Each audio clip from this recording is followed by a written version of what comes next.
नमस्कार मंडळी, स्वागत आहे तुमचं लाईफ ऑफ शीतलमध्ये. तर मी आज माझ्या गार्डनचं काम करायला घेतलेलं आहे.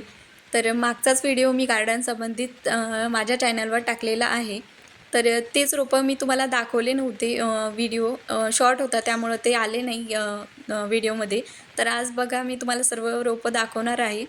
आणि तेच रोपांमध्ये थोडे मोठे 2-3 रोपं टोमॅटोचे आलेले आहेत आणि ते खूप नाजूक झाड असतं, त्यामुळं ते खोल अशा कुंडीत लावायला पाहिजे. तर सध्या तरी माझ्याकडे कुंडी नव्हती, त्यामुळं मी एक छोटीशी पेंटची बकेट घेतली. ती तशी वेस्टच जाणार होती, त्यामुळं तिचा यूज करायचा होता. तर त्यामध्ये मी खाली थोडासा दगडांचा म्हणजे बारीक रेतीचा थर टाकून घेतला, जेणेकरून पाणी बाहेर निघून जाईल आणि आपल्या मातीमध्ये राहणार नाही. तर अशा प्रकारे आणि माती आणि कोकोपीट यांचं मिश्रण करून मी त्या बकेटीमध्ये टाकलेलं आहे आणि अशा प्रकारे रोपं लावून बाजूनी माती छानपैकी लावून घेते. आणि याच रोपांना थोडीशी काडी लावूनसुद्धा त्यांना सपोर्ट द्यावा लागणार, कारण की खूप मोठे झाडं आहे ते. 2-3 झाडं मोठे आलेले आहेत, त्यामुळं मी व्यवस्थित लावून घेते आणि त्यांना काडीचा सहारासुद्धा देते, जेणेकरून ते खूप छान ग्रो होतील.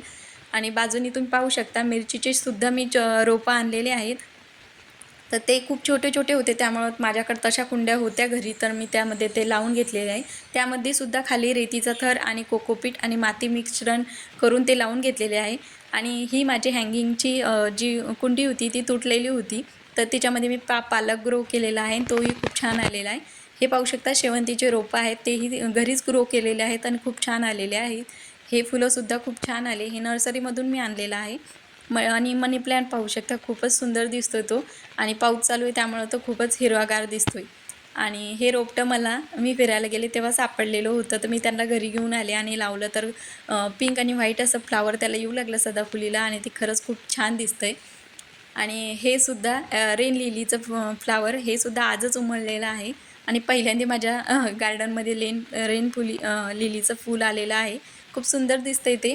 आणि व्हाईट सदाफुलीसुद्धा आहे, ती पण खूप छान आलेली. लाईक आणि शेअर करायला विसरू नका.